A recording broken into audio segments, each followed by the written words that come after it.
نحمده ونصلي على رسوله الكريم أما بعد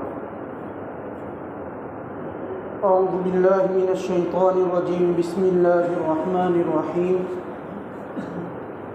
اقتربت الساعة وانشق القمر وقال الله تبارك وتعالى وقال الرسول يا رب إن قوم اتخذوا هذا القرآن مهجورا وقال النبي صلى الله عليه وسلم أنا والساعة كهاتين أو كما قال عليه الصلاة والسلام وقال النبي صلى الله عليه وسلم يوشك على الناس زمان لا يبقى من الإسلام إلا اسمه ولا يبقى من القرآن إلا رسمه مساجدهم عامرة وهي خراب من الهدى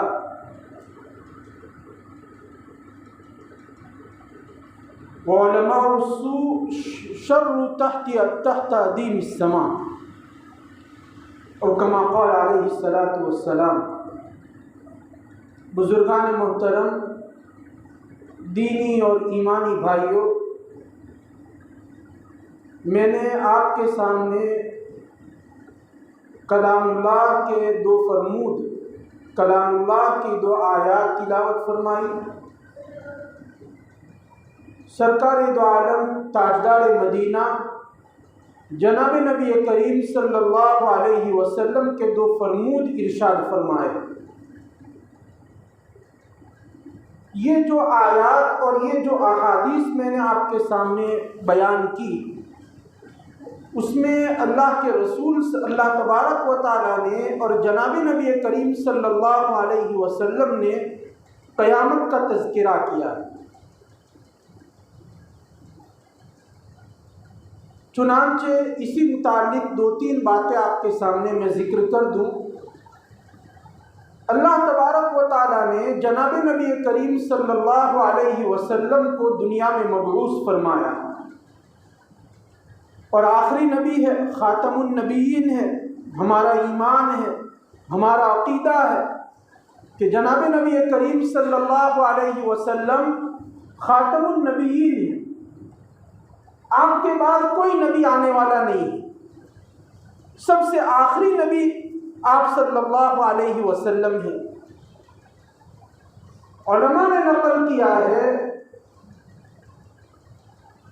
کہ علامات قیامت جو ہے، قیامت جو برپا ہوگی، قیامت آئے گی، تو اس کی کچھ علامات اللہ تبارک و تعالیٰ نے مقرر فرمائی ہیں. ان میں سب سے بڑی علامت اللہ کے رسول کا رسول بن کر تشریف لانا ہے. انا والساعۃ کہاتین. اللہ کے رسول نے اشارہ کر کے کہا کہ میں اور قیامت اسی طرح ہے، دونوں انگلیوں کے اندر کوئی فاصلہ نہیں ہے، بالکل قریب قریب ہے. اللہ کے رسول بھی اسی بات کو فرما رہے ہیں کہ میرا آنا اور قیامت کا آنا دونوں ملا ہوا ہے. گویا اللہ کے رسول صلی اللہ علیہ وسلم قرب قیامت کی سب سے بڑی علامت ہے. ویسے علماء نے علامت کی بہت ساری قیامت کی بہت ساری علامتیں بیان کی. علامت کبریٰ، علامت وسطیٰ، علامت صغریٰ، چھوٹی علامت، بڑی علامت، درمیانی علامت، بہت ساری علامتیں بیان کی ہے جو قیامت سے پہلے وہ علامات جو ہے وہ پائی جائے گی. لیکن یہ جو حدیث پاک میں نے آپ کے سامنے تلاوت فرمائی، اس میں اللہ کے رسول نے سب سے بڑی علامت بیان کی ہے کہ اللہ تبارک و تعالیٰ نے مجھے جو وجود دیا، مجھے جو پیدا کیا اور مجھے نبی بنا کر بھیجا ہے، یہ سب سے بڑی علامت ہے اور یہ علامت ہو چکی ہے.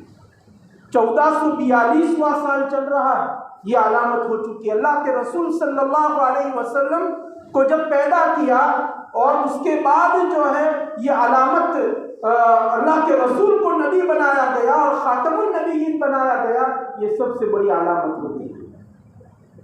میں نے دوسری حدیث پاک جو آپ کے سامنے تلاوت فرمائی، اس میں اللہ کے رسول نے 4 علامتیں بیان کی ہے، میں اسی کا تذکرہ کروں گا۔ پہلی علامت کیا بیان کی کہ لا یبقی من الاسلام الا اسمہ، اسلام خالی نام کا باقی رہ جائے گا۔ دین اسلام جو ہے وہ خالی نام کا باقی رہ جائے گا۔ آدمی نماز بھی پڑھے گا، روزہ بھی رکھے گا، زکوٰۃ بھی دے گا، صدقات بھی نکالے گا، تمام چیزیں آدمی کرے گا، لیکن وہ نام کا ہوگا۔ جو عبادت کی جو حقیقت ہونی چاہیے وہ حقیقت نہیں پائی جائے گی۔ حدیث پاک میں اللہ کے رسول صلی اللہ علیہ وسلم نے فرمایا کہ نماز اور عبادت کی حقیقت یہ ہے کہ ان تعبد اللہ کأنک تراہ فإن لم تکن تراہ فإنہ یراک، کہ آدمی جب کوئی عبادت کرے تو اس عبادت کی حقیقت اور عبادت کی روح یہ ہے کہ آدمی یہ دیکھے کہ اللہ تبارک و تعالیٰ، جو اللہ تعالیٰ کو میں دیکھ رہا ہوں، اللہ تعالیٰ میرے سامنے کھڑے ہیں اور میں عبادت کر رہا ہوں۔ اور اگر یہ درجہ اگر حاصل نہیں ہوتا تو حدیث پاک میں بیان کیا گیا کہ اللہ تعالیٰ مجھے دیکھ رہے ہیں، یہ استحضار ہونا چاہیے۔ عامتاً ہم ہماری دکانوں میں، تجارت میں، کارخانوں میں، فیکٹری میں جب مالک سامنے کھڑا ہوتا ہے تو برابر کام کیا جاتا ہے، درست کام کیا جاتا ہے، اچھی طریقے سے جو ہے وہ کام کو انجام دیا جاتا ہے۔ جب ہم اللہ تبارک و تعالیٰ کو سامنے رکھیں گے کہ میرا اللہ مجھے دیکھ رہا ہے، میں اللہ تبارک و تعالیٰ کے سامنے کھڑا ہوں، تو کیا ہمارے نمازوں کے اندر خشوع و خضوع پیدا نہیں ہوگا؟ ہماری نماز جو ہے وہ درست نہیں ہوگی؟ ظاہر ہے کہ ہوگی۔ تو اللہ کے رسول فرماتے ہیں کہ قیامت سے پہلے جو وقت آئے گا، جیسا کہ آج کل ہم دیکھ رہے ہیں کہ قیامت سے پہلے کا یہ وقت ہے، قرب قیامت کی علامات جو ہے وہ پائی جا رہی ہے۔ لا یبقی من الاسلام الا اسمہ، اسلام کا نام و نشان بھی ہوگا، صرف نام کا اسلام باقی رہ جائے گا۔ کہ نماز کو نماز کہا جا رہا ہے، ہم کو مسلمان کہا جا رہا ہے، مومن کہا جا رہا ہے، لیکن اس لیے کہ مسلمان گھرانے کے اندر پیدا ہوئے، اس لیے کہ ہم نماز پڑھتے ہیں، ہم قرآن مجید کی تلاوت کرتے ہیں، یہ ہے جو ہے وہ نام کا ایمان۔ اصل جو نماز اور عبادات انجام دینی چاہیے وہ ہمارے اندر نہیں۔ اسی لیے ہم نماز، اللہ اکبر نماز پڑھنا شروع کرتے ہیں، دنیا بھر کے خیالات جو نماز کے باہر ہم کو یاد نہیں، جو باتیں یاد نہیں تھی وہ نماز کے اندر ہم کو یاد آنا شروع ہو جاتی۔ یہ ہے کہ ہماری نماز جو ہے وہ خراب ہے، ہماری نماز کہلانے کے لیے لائق نہیں ہے۔ حدیث پاک میں آتا ہے کہ ایسی نماز کو قیامت کے دن اللہ تبارک و تعالیٰ لپیٹ کر اس کے منہ کے اوپر مار دیں گے کہ یہ لے تیری نماز۔ صحابہ کی نماز کیسی تھی؟ واقعہ مشہور ہے کہ ایک صحابی، 2 صحابی جو ہے ایک موقع پر پہرا دینے کے لیے تیار ہو گئے، اور انہوں نے یہ کہا رات کے وقت پہرا دیں گے ہم اللہ کے رسول کا اور دیگر صحابہ کی واچمینی کریں گے، چوکیداری کریں گے، پہرا دیں گے، دشمنوں سے ہم ان کی حفاظت کریں گے۔ پھر انہوں نے یہ طے کیا کہ تھوڑی دیر میں سوتا ہوں، تھوڑی دیر جو ہے وہ تو سونا، اس طریقے سے ہم رات گزاریں گے۔ چنانچہ ایک ساتھی سویا ہوا تھا، دوسرا ساتھی جو ہے وہ نگہبانی کر رہا تھا، چوکیداری کر رہا تھا۔ اس نے سوچا کہ خامخواہ بیٹھنے سے فائدہ یہ ہے کہ میں نماز پڑھوں۔ نماز شروع کی اس نے، نماز کے دوران دشمن نے حملہ کر دیا اور تیر چلا دیے اس پر، لیکن نماز نہیں توڑی۔ خون کے فوارے نکل گئے، خون بہنا شروع ہو گیا، لیکن اس کو اثر نہیں ہوا۔ جب اس کے بدن سے تیر نکالا گیا تو اس وقت ان کو تکلیف ہوئی اور اس وقت احساس ہوا یہ صحابہ کی نماز تھی۔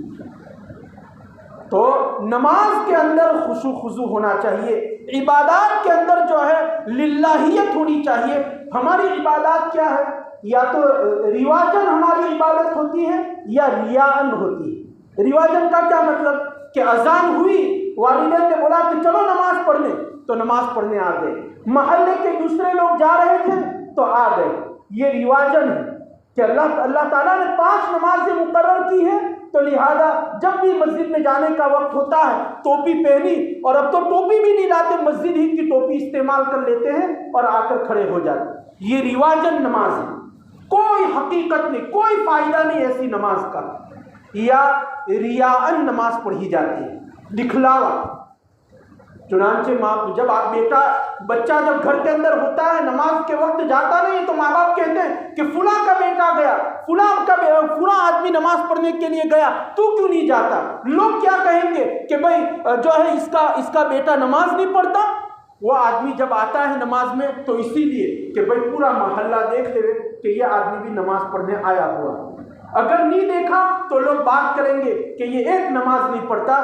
تو ہماری نماز جو ہے وہ رواجن ہے یا ریان ہے، ایسی نماز کا جو ہے وہ کوئی فائدہ نہیں ہے۔ اسی کو حدیث پاک میں بیان کیا کہ اسلام خالی نام کا باقی رہ جائے گا، جیسا کہ آج خالی نام کا باقی رہ گیا ہے، ورنہ جو بھی عبادات بھی اللہ تعالیٰ نے مقرر کی ہے، اسلام نے ہمارے اوپر فرض کی ہے، اس کی جو ماہیت اور اس کی جو حقیقت، اس کا ثمرہ اور اس کے فوائد جو مرتب ہونے چاہیے تھے وہ مرتب نہیں ہو رہے ہیں۔ اس کے جو اثرات معاشرے کے اندر، سماج کے اندر جو اس کے نتائج مرتب ہونے چاہیے تھے وہ نہیں ہو رہے ہیں۔ قرآن پاک میں اللہ تعالیٰ فرماتے ہیں کہ نیکیوں کا کام جو ہے، نیکیاں گناہوں کو مٹاتی۔ اگر ہم 100% نمازی بن جائے، ہماری نماز درست ہو جائے، گاؤں اور محلے کے اندر گناہ نہ ہو، بے حیائی کے کام نہ ہو، لیکن نہیں ہو پا رہا ہے۔ حالانکہ گناہ اور برائی کے کام روکنے کی تمام کوششیں کی جا رہی ہیں، جماعتیں آ رہی ہیں، بیانات ہو رہے ہیں اور تفسیر ہو رہی ہے، حدیث پاک کا مطلب بیان کیا جا رہا ہے اور تعلیم کی جا رہی ہے، گشت کیا جا رہا ہے، مدرسے قائم کیے جا رہے ہیں، دعوت و تبلیغ کے مراکز قائم کیے جا رہے ہیں، لیکن گناہ کا سلسلہ بند نہیں ہو رہا ہے۔ اس کی وجہ یہی ہے کہ بھئی عبادات کا جو مطلب تھا، اللہ تعالیٰ نے جو عبادات کرنے کے لیے کہا تھا، ہم نے اس کو وجود میں صحیح طریقے پر وجود میں نہیں لائے، تو آج جو ہے وہ بدی اور گناہ جو ہے وہ سماج سے اور سوسائٹی سے ختم نہیں ہو رہا ہے۔ تو یہ سب سے بڑی علامت ہے کہ نام کا اسلام باقی رہ جائے گا۔ نمبر 2، دوسری اللہ کے رسول نے علامت بیان کی قرب قیامت کی کہ قرآن لا یبقى من القرآن الا رسمہ، کہ قرآن بھی خالی جو ہے وہ رسمی باقی رہ جائے گا۔ قرآن مجید، اللہ تعالیٰ نے قرآن مجید نازل کیا، صحابہ کے اللہ کے رسول کے اوپر نازل کیا، اور کتاب ہدایت ہے، مسلمانوں کے لیے زندگی گزارنے کا دستور ہے، دستور العمل اللہ تعالیٰ نے دیا ہے، لیکن خالی جو ہے وہ قرآن مجید کو محفوظ کر کے جو ہے وہ تاقچوں میں رکھ دیا جاتا ہے۔ قرآن مجید کو صرف چند مواقع کے لیے ہم نے خاص کر لیا ہے، یا تو مردے کے اوپر پڑھنے کے لیے، یا دکان یا کارخانے کے ابتدا کے لیے، یا یہ کہ کسی اور مقصد کے لیے، معمولی چیزوں کے لیے ہم نے قرآن مجید کو خاص کر لیا ہے۔ حالانکہ قرآن مجید تو دستور العمل ہے۔ اللہ تبارک و تعالیٰ نے قرآن مجید کو نازل کر کے انسان کو پوری زندگی گزارنے کا طریقہ بتلایا ہے، لیکن خالی اس کا رسمیات باقی رہ گئی ہے کہ ہم جو ہے خالی یاسین یاد کر لیتے ہیں، یا چند صورتیں جو ہم سنتوں کے اندر پڑھتے ہیں، سورہ فیل سے لے کر سورہ ناس تک اس کو یاد کر لیتے ہیں اور اسی کو نماز کے اندر پڑھتے رہتے ہیں، لیکن جو معنویت ہونی چاہیے، قرآن مجید کی جو برکات ہونی چاہیے، قرآن مجید پر جو عمل ہونا چاہیے، وہ ہمارے اندر نہیں ہے۔ آج جو حالات ہے، صحابہ کے زمانے میں اس سے بدتر حالات تھے، زمانے جاہلیت کہا جاتا ہے اس کو۔ اللہ کے رسول کو جس دوران پیدا کیا گیا، جس زمانے میں پیدا کیا گیا، زمانے جاہلیت کہا جاتا ہے، یعنی ہر بڑی سے بڑی خرابی اور گناہ جو ہے وہ وہاں ہوتا تھا، لیکن اللہ تبارک و تعالیٰ نے اقرأ بسم ربک الذی خلق نازل کر کے یہ قرآن مجید کے ذریعے ان کے اندر ایسا انقلاب پیدا کر دیا کہ جن کو دیہاتی کہا جاتا تھا، جن کو بدو کہا جاتا تھا، جو قتل و غارت گیری کیا کرتے تھے، بات بات پر تلوار نکل جایا کرتی تھی، حسد اور کینہ کپٹ یعنی تخریبی کام تمام کے تمام ان کے اندر پائے جاتے تھے، قرآن مجید کی چند سالہ جو ہے نزول نے اور قرآن مجید کی برکت سے وہ کیسر و کسریٰ کے مالک ہو گئے، بڑی بڑی حکومتوں کے مالک ہو گئے، اور انہوں نے چہاردانگی عالم میں اسلام کو پھیلایا۔ یہ قرآن مجید کی برکت کی بنیاد پر ہے۔ حضرت عمر کا واقعہ آپ نہیں جانتے، قرآن مجید سے ہی وہ مسلمان ہوئے تھے۔ وہ تو اللہ کے رسول کو نعوذ باللہ قتل کرنے جا رہے تھے، لیکن جو ہے وہ راستے میں ان کی بہن اور ان کے بہنوں کے قرآن پڑھنے کی آواز سنی، وہ آئے اور اس کے بعد جو ہے پہلے تو انہوں نے اپنے بہنوں کی سخت پٹائی کی، اور اس کے بعد جب انہوں نے پٹائی کرنے کے بعد بھی بہن جو ہے وہ اسلام چھوڑنے کے لیے تیار نہیں تھی۔ پوچھا کہ تم کیا تلاوت کر رہی تھی؟ سورہ طٰہٰ کی چند صفحات ان کے پاس لکھے ہوئے تھے، وہ پیش کیے۔ جب اس کو پیش کیا گیا تو پڑھ کر ہی اسی وقت انہوں نے ان کے دل کے اندر اسلام جو ہے وہ داخل ہو گیا۔ تو یہ تو قرآن مجید کی تاثیر ہے۔ قرآن مجید کے ہمارے اوپر بہت سارے حقوق ہیں۔ قرآن مجید کا خالی اتنا حق نہیں ہے کہ مردے کے اوپر پڑھ دیا جائے یا جو ہے وہ صبح میں خالی اس کی جو ہے وہ رسمی تلاوت کر دی جائے، یہ قرآن مجید کا حق نہیں ہے۔ قرآن مجید کا سب سے بڑا حق یہ ہے کہ اس کی اچھی طرح جو ہے وہ آہستہ آہستہ تلاوت کی جائے۔ اللہ تعالیٰ نے قرآن سورہ قیامت کے اندر جو 29ویں پارے میں اللہ کے رسول جلدی جلدی پڑھتے تھے تو منع کیا کہ اپنی زبان کو جلدی مت کیجیے، قرآن مجید کو جلدی مت پڑھیے، بلکہ آہستہ آہستہ پڑھیے۔ وَرَتَّلْنَاهُ تَرْتِيلًا، کہ اس کو قرآن مجید کو ترتیل کے ساتھ پڑھیے۔ ترتیل کس کو کہا جاتا ہے؟ آہستہ آہستہ جماؤ کے ساتھ اس کو پڑھنا، تاکہ اس میں آدمی غور و فکر کر سکے۔ لیکن ہمارا تو سب سے بڑا المیہ یہ ہے کہ کتنے سارے، میں خود اور ہمارے علاوہ کتنے مسلمان ایسے ہیں کہ قرآن مجید ناظرہ پڑھنا بھی نہیں جانتے، حالانکہ قرآن مجید، اور میں نے آیت شریفہ آپ کے سامنے پڑھی، اللہ تعالیٰ فرماتے ہیں وَقَالَ الرَّسُولُ يَا رَبِّ إِنَّ قَوْمِي اتَّخَذُوا هَذَا الْقُرْآنَ مَهْجُورًا۔ اللہ کے رسول جو ہے وہ ہماری شکایت قیامت کے دن اللہ تبارک و تعالیٰ کے سامنے کریں گے کہ یہ میری امت کے لوگوں نے قرآن مجید کو چھوڑ دیا تھا۔ شکایت اللہ کا رسول کر رہا ہے، جس کی ہر دعا قبول ہوتی ہے، جس کی ہر بد دعا قبول ہوتی ہے۔ جب وہ اللہ تعالیٰ کے سامنے ہماری شکایت کرے گا تو کیا اللہ تعالیٰ غضبناک نہیں ہوگا؟ اللہ تعالیٰ عذاب میں مبتلا نہیں کرے گا؟ تو اس لیے ہمیں چاہیے کہ قرآن مجید کو خالی رسم تک باقی نہ رکھے، بلکہ اس کو اپنی زندگی میں اتارے۔ اللہ کے رسول صلی اللہ علیہ وسلم نے بعض صحابہ کے اقوال نقل کیے گئے ہیں، وہ کہتے ہیں کہ ہم پہلے 10 آیت کریمہ تلاوت کرتے تھے، 10 آیت کے بعد دوسری 10 آیتیں اس وقت تک جو ہے وہ یاد نہیں کرتے تھے جب تک کہ پہلی آیت جو 10 آیتیں ہیں اس پر مکمل طریقے سے عمل نہ ہو جائے۔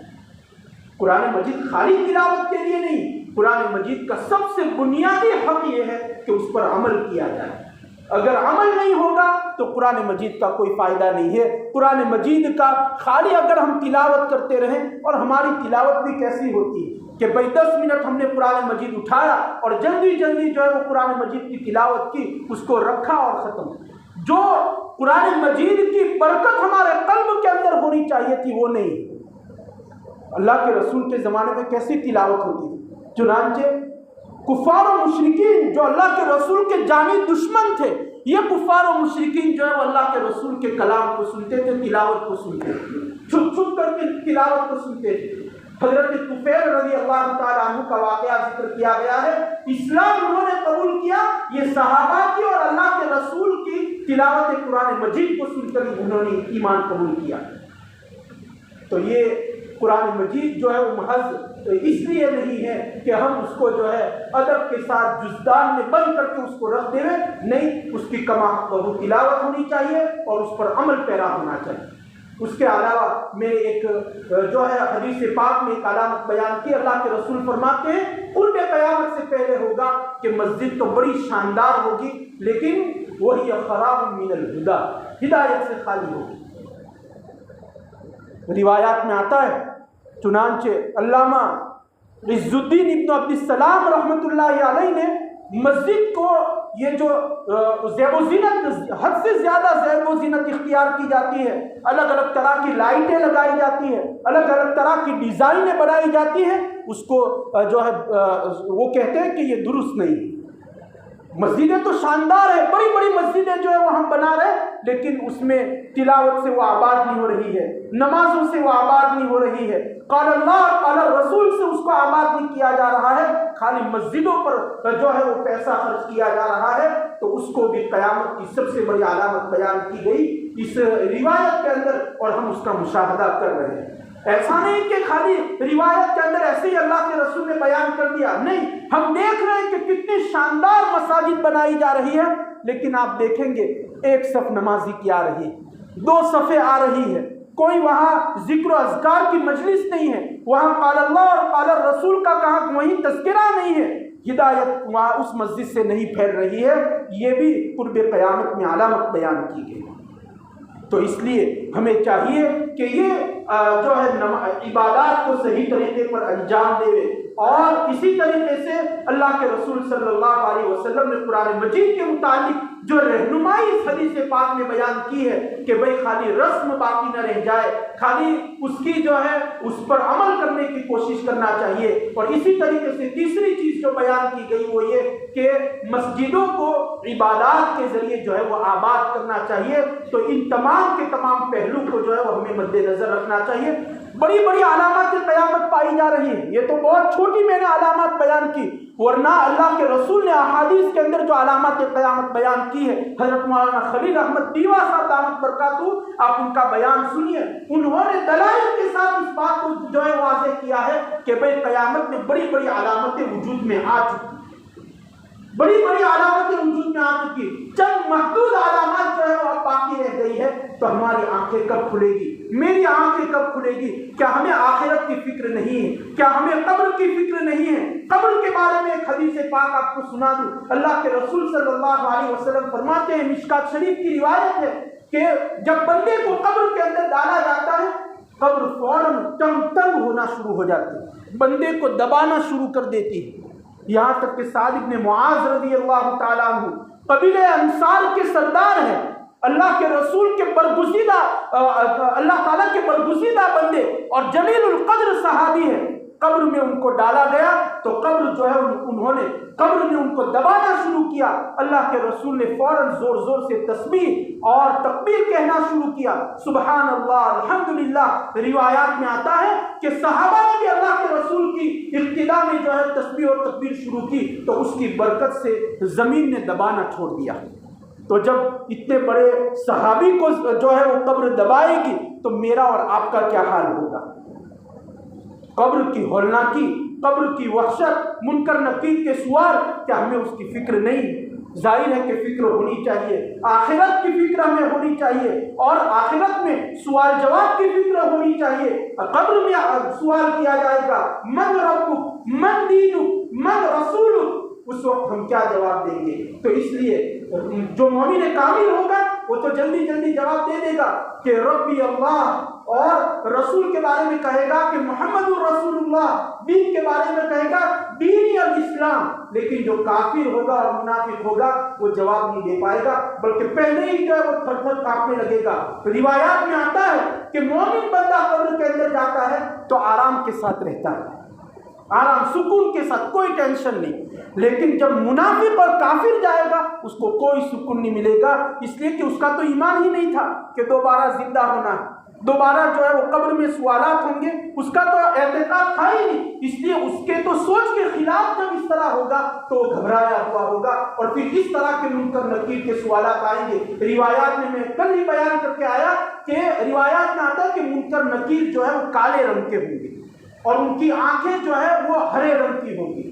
کتنا خوفناک ہے، وہ فرشتے منکر نکیر کالے رنگ کے اور آنکھیں جو ہے وہ ہرے رنگ کی ہوگی، دیکھنے میں سوچنے سے ہی ہم کو ڈر لگ رہا ہے جب قبر کے اندر ہم ان کو دیکھیں گے اور اعمال کا جو ہے وہ ذات راہ ہمارے ساتھ نہیں ہوگی، قرآن مجید کی تلاوت نہیں ہوگی اور اخلاق ہمارے ساتھ نہیں ہوں گے، عبادات ہمارے ساتھ نہیں ہوگی، عبادات کی پختگی اور ایمان کی پختگی اگر ہمارے پاس نہیں ہوگی تو ہم وہاں منکر نکیر کے سوالات کے جوابات نہیں دے سکتے۔ اس لیے جہاں ہم اپنی تجارت کی فکر کر رہے ہیں، اپنی اولاد کی فکر کر رہے ہیں، مستقبل اور فیوچر کو ہم سوچ رہے ہیں کہ بھئی کس طریقے سے جو ہے ہمارے بچوں کا مستقبل سنور جائے، آسانی کے ساتھ وہ زندگی گزار دے، اس میں سب ہمیں یہ فکر کرنی ہے کہ آخرت اور قبر کی فکر کرنی ہے، اس لیے کہ حالات بہت نازک ہیں، فتنوں کا زمانہ ہے، ہر طرف ہاکار مچا ہوا ہے اور ہر طرف ظلم و ستم کے مسلمانوں کے اوپر پہاڑ توڑے جا رہے ہیں،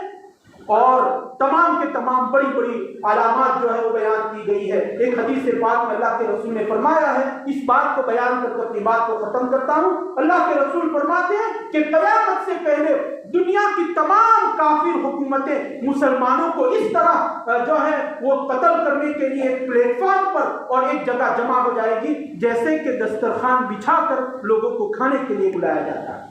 آپ دیکھ لیجئے، آپ کو اللہ تعالیٰ نے عقل دی ہے، آپ کے پاس جو ہے وہ علم حاصل اور معلومات حاصل کرنے کے وسائل دیے ہوئے، آپ دیکھ لیجئے پوری دنیا کے اندر اسلام اور مسلمانوں کے خلاف زہر افشانی کی جا رہی ہے اور مسلمانوں کو ختم کرنے کی اور ہلاک و برباد کرنے کی اسکیم کی جا رہی ہے۔ تو کیا ابھی بھی ہماری آنکھیں نہیں کھلے گی اور ابھی بھی ہم جو ہے وہ قیامت سے غفلت میں رہیں گے؟